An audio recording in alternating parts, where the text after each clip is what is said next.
and the omnibus. So I was forced into the Archers when I was a child. And look, it's come back to bite me later on. I'm awash with this stuff. The Archers is the world's longest-running radio show, with more than 15,000 episodes broadcast. Despite being a rural flavour show, The Archers is recorded in the heart of... You know those moments in life, they feel really pivotal, a new opportunity pops up, looks great, but at the same time, you're just drowning under everything you already have to do. That constant juggle. Exactly. And then sometimes, maybe when you least expect it, help just appears. Changes everything. It's this this dance we all do. Ambition, feeling overwhelmed, and finding the guts to actually accept help. It really is a universal feeling. So today we're doing a deep dive into this really fascinating audio excerpt.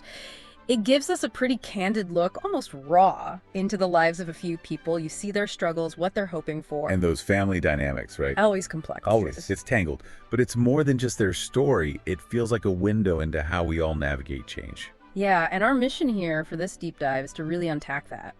How do these people handle big life transitions? How do they cope with, acute stress when everything feels like it's on the line? And crucially, what about accepting support? That process can be so complicated. Lots of pride involved sometimes. We want to pull out the deeper meanings in what they do, how they interact. So not just what happened. Exactly. Not just the plot, but why it matters. How it connects to your own resilience, maybe. And the importance of having people around you, that community. Absolutely. This isn't just listening to a story. It's about finding those core insights. What makes us bounce back? How strong is that social fabric, really? And what does it take inside to just keep going? Okay, let's unpack this. Let's do it. So we're starting with Stella. She seems to be right in the middle of a big, ambitious new chapter. A lot going on for her. She's going for a pretty significant job opportunity, and also, this is quite heartwarming, she's looking into adopting a dog. There's a lot to juggle at once. Definitely. But you can almost hear the hope in her voice, can't you? You can. But what's interesting, I think, is how that hope is sort of balanced by her own self-doubt. She's applied for this farm management job. The one Pip's father recommended. That's the one. Highly recommended, an inside track almost. But even so, Stella says she feels not qualified enough. Ah, yeah. Imposter syndrome, maybe. Could be. But Pip is right there, knowing what Stella can do. And she acts as this crucial, like an external validator. She pushes back against Stella's self-doubt. Helping her see herself more clearly. Exactly. It's a great example of how your community, your friends, can actually help you rewrite those negative internal scripts. That makes sense. And then there's the personal side, this potential new beginning with the dog. Right, the dog adoption. The advisor found a perfect match, apparently. And the detail that really jumped out at me, the dog even likes cats. Huh. Well, that helps. Doesn't it? It suggests it could slot right into her life and, importantly, into Pip's house where she's staying. That cat detail definitely smooths things over. But even with that good sign, there's still some caution, understandably. Especially from Pip. Yeah, Pip worries about getting Rosie the child involved too soon. What if it doesn't work out? The disappointment. Oh, that's tough. But Stella's quite firm. She insists Rosie has to be part of the interview panel, making sure the dog passes the Rosie test. The Rosie test, I like that. It really underlines the emotional stakes, doesn't it? Bringing a new family member in, even a furry one, it's about making sure it works for everyone. So the big day arrives, they go to the rehoming center. Yep. Moment of truth. Stella and Pip meet Cleopatra. Fleo, for short. Sounds like a bundle of energy. A young terrier mix, maybe border fox, some Parson Russell, about a year old. You can picture it. And what's really insightful here is how differently they react at first. How so? Stella feels an instant connection. She says from the moment they first brought her out, immediate affection. Okay. But Pip, she's described as initially cagey. Cagey? Holding back. Yeah, but she explains later. She was deliberately trying not to sway Stella's decision.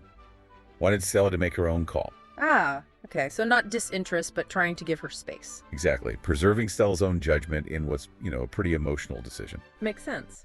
But the real decider was Rosie, right? Absolutely. The Rosie test. During their walk, Rosie apparently loved her, didn't want to give her back. So Cleo passed with flying colors. Looks like it. Rosie In that moment, she's the ultimate seal of approval. But even with Rosie's thumbs up, they still say it's not a done deal. Right. They acknowledge there's still training needed. For Cleo, obviously, but maybe for Rosie too. Learning how to be around a new dog. And Cleo's still a bit of an unknown quantity. Well, yeah. It was just one short visit under controlled conditions. Real life is messier. True. And this really highlights that balance, doesn't it? Between the excitement and the practical side. The pragmatism. Yeah. Stella feels good about Cleo, feels that connection, thinks she's trainable. But Pip still has these little worries niggling away. What if she's too boisterous? Even though they haven't seen signs of it yet. It's healthy caution, I suppose. It is. It's a realistic risk assessment before making a big long-term commitment.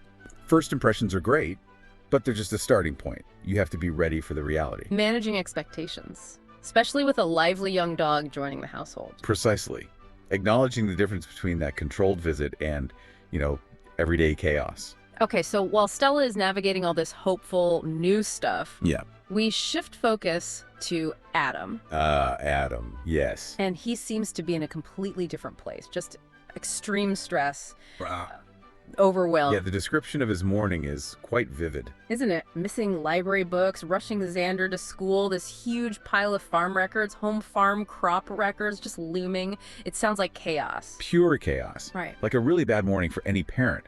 But then you add the farm stuff on top. Yeah. The stakes feel much higher. Definitely. And it's not just the day-to-day pressure, is it? There's this external stuff weighing on him, too. Oh, absolutely. The whole situation raises serious questions about leadership and trust. He's dealing with the fallout from that cricket team payment scandal. Right, described as underhand and plain wrong. Some players paid, others not. And Linda's role in it? Adam notes she only confessed because, well, her arm was being twisted. It wasn't a genuine apology. She didn't come clean willingly. Which makes it harder to deal with. Much harder. Exactly. Because how do you respond? How do you find something meaningful but proportionate when the truth itself had to be forced out? It adds this whole layer of, psychological burden. You're managing the crisis and the dishonesty behind it. You really hear that internal struggle when he's walking with Ben. Mm-hmm. It's palpable. He's trying to escape the guilt, feels pompous and ridiculous, he says. But the paperwork?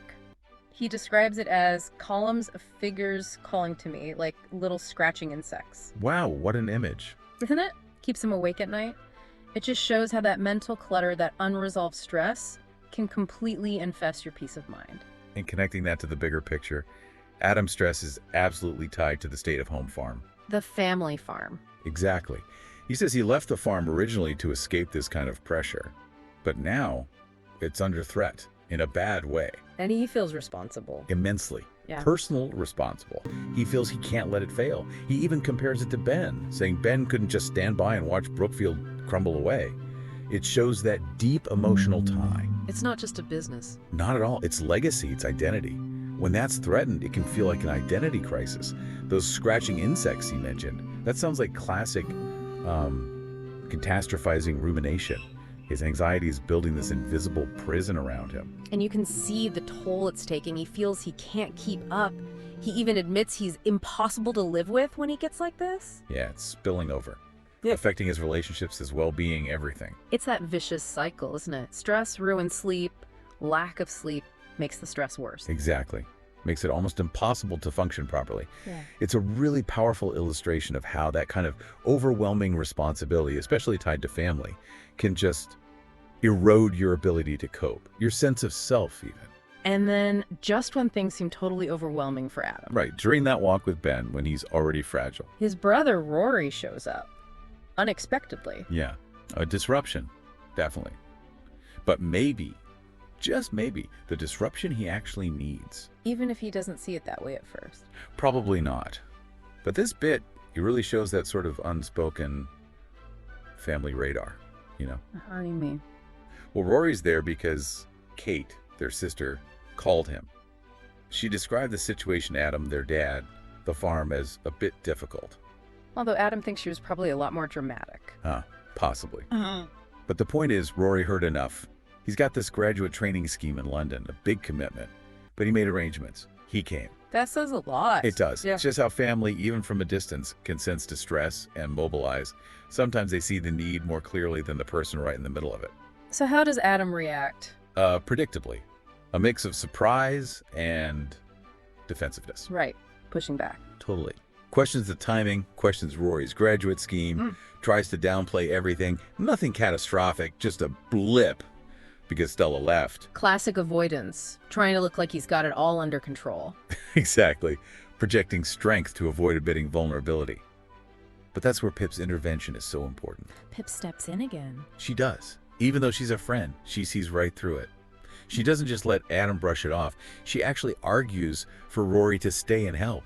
She says flat out, help is needed. Wow. That takes courage. It does. It shows the power of that objective, caring voice. Someone who's not tangled up in the family history, perhaps. An objective truth teller who can cut through the pride and just state the obvious. It doesn't work. It seems to. Because then the facade just crumbles. Ben and Pip are both there, pressing him gently, and Adam finally breaks. He admits it. He does. No, not exactly, he says at first, about being okay. Then he confesses. The work keeps stacking up, and I can't keep up with it. So yes, I would be very grateful for a little help. Wow. That must have been huge for him. Monumental, I think. Yeah. Seems like such a small phrase, little help, but given everything. It's massive. It really shows how hard it can be to ask for help, or even just accept it when it's offered. Especially when you feel that weight of responsibility, that pressure to be self-sufficient. It's like the mask finally came off. Yeah, that facade of self-sufficiency. It takes real courage to surrender to the need, to admit you can't do it alone. And it also shows Kate was right, wasn't she? Even if she was dramatic about it. Her radar was working. It was. It just demonstrates how sometimes that sheer, undeniable need for help is the only thing that can break through the pride and the denial. It's a powerful lesson in humility, really. The strength it takes to say, I need support. It's interesting if you put Stella's story and Adam's story side by side. There are definite parallels. Stella's journey with Cleo, Adam struggling to accept Rory's help. They're both about opening up, aren't they? Letting something new in. Or someone new. Right. Yeah. And both require, in different ways, a level of trust and vulnerability. Stella has to trust the dog, trust herself to train it. And Adam has to trust his brother, maybe. But more importantly, trust that it's okay to not have all the answers, to admit his limits. Yeah. It's like two sides of the coin, leaning into a new opportunity versus leaning on someone for support. Exactly. And when we pull back and look at the themes, a few things really stand out. First, that weight of responsibility. Huge for Adam. Massive. He's trying to preserve this family legacy, terrified of letting it fail, which contrasts quite sharply with Stella, who's more proactively, almost joyfully, building her future, choosing the dog, the job. More intentional future building, you called it. Yeah. Then there's the value of support systems. That really shines through. Pip is key for both of them, isn't she? She really is. Supporting Stella with the dog, but also being that objective voice for Adam. And Rory just showing up. It highlights how support can look different. Sometimes it's encouragement, sometimes it's direct intervention. Friends, family. They show up when you need them, hopefully. Hopefully. Third theme, emotional honesty versus personal pride. Adam's journey is all about that, isn't it? From denying the stress, downplaying the problems. To finally admitting he needs help. Right. That transition from denial to authentic vulnerability. It's a common struggle, overcoming that internal barrier of pride, especially when the pressure's on. Yeah, the last one. The unseen labor. We see it with both of them. Adam's scratching insects, that mental load of the paperwork, the worry. And Stella's careful vetting of Cleo. The planning, the emotional investment. It's not just the stuff you do, it's the stuff you think about constantly. Exactly. That invisible cognitive load, the emotional energy that goes into big life decisions and stressful periods. So bringing it back to you, our listener, what does all this mean? Well, I think it's about recognizing those two modes, perhaps. Yeah. Knowing when to lean into new opportunities, like Stella with excitement, yes, but also careful planning. And knowing when to lean on others, when to let yourself be supported, the way Adam eventually did with Rory.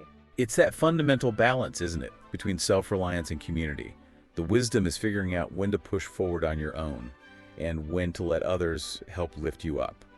So wrapping up this deep dive, we've seen Stella taking brave steps towards new beginnings, guided by her own ambition, sure, but also really boosted by her community. That support was crucial. And then Adam, facing these huge challenges, finally making that courageous, even if reluctant, step of accepting the help he clearly needed. Two very different journeys. but both showing that mix of courage, community, and sometimes just needing that nudge from people who care. Helps us navigate these really complex parts of life. Definitely. And it leaves us with a thought to maybe chew on. Go on. In our own lives, when does that drive for self-reliance, that desire to handle everything ourselves, actually become a barrier to our own well-being? When does it stop helping and start hurting? Right. And what does it take to finally open that door? What's the catalyst? Is it a specific conversation, a crisis point, or maybe just that one objective friend, like Pip was for Adam? What makes us finally say, okay, I need help? That really does make you pause and think, doesn't it? Something for all of us to reflect on. When have you taken that leap of faith, maybe like Stella with Cleo? Or when did you finally let yourself be truly supported, the way Adam accepted Rory's help? Good questions to ponder. Indeed. Until next time, keep diving deep into the human experience. So, what are you doing now? Just getting ready for the next episode. Just And, moving mics around. So, what do you do? I do the spot effects on the archers. Any Are you what we movements call Foley then? and- kind of. Yep. Okay. And these are all part of the paraphernalia of production. Yep. That's the bull bar. That's, This one. yep. That's. Haley so wanted to be in their own place when their baby came. It's due in 2 months. Not much chance of that now. No. I mean, it would have been a stretch for them financially, mind, but I just wish there was something practical I could do to help them, Caroline. I think The Archers has had this immense popularity over the years, basically because it has always very accurately reflected the reality of life and living in a rural community at whatever